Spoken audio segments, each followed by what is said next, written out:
The Chevy Cruze is based on the Vauxhall Astra, yet like for like, it's actually about £2 less. So where exactly have they scrimped to save that money? Could it be in the boot?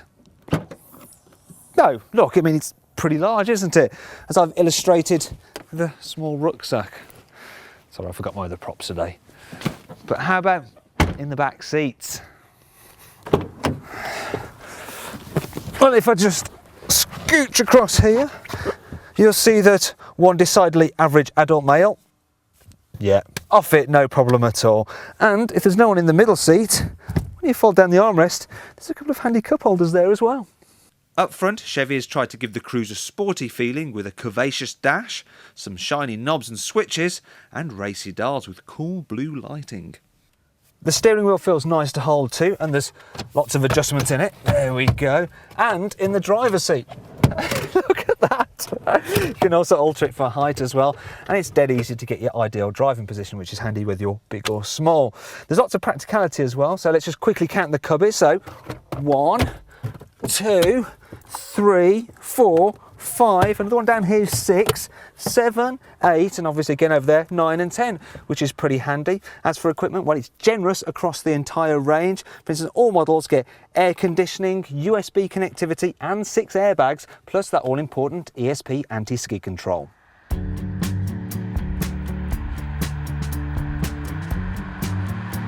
The Cruze is a pretty easy car to drive. The steering, the clutch and the gear shift are all nice and light, and I like the fact that the rear windows are quite large, which is handy when you're putting out those tricky kind of filter junctions. This gives you good visibility. It handles all right as well, though if I'm honest, you can't get too carried away, because if you start to go a bit faster, then it does tend to understeer a bit, and overall means the car isn't as much fun as something like a Mazda 3. Another problem that I have is that the ride is really quite hard. I mean, you might have noticed the camera wobbling about a bit there. That's because it kind of jiggles about over rough surfaces, and if you hit a larger bump, you get a nasty jolt. Also, another problem I have is the noise, because it's quite loud inside this cabin really. It's made worse by the fact that the petrol engines are quite boomy. At higher revs, they kind of scream a bit, and you don't have a 6th gear, which makes matters worse. As for other problems, well, I'm not entirely sure about this cloth on the dash. It's a little bit weird.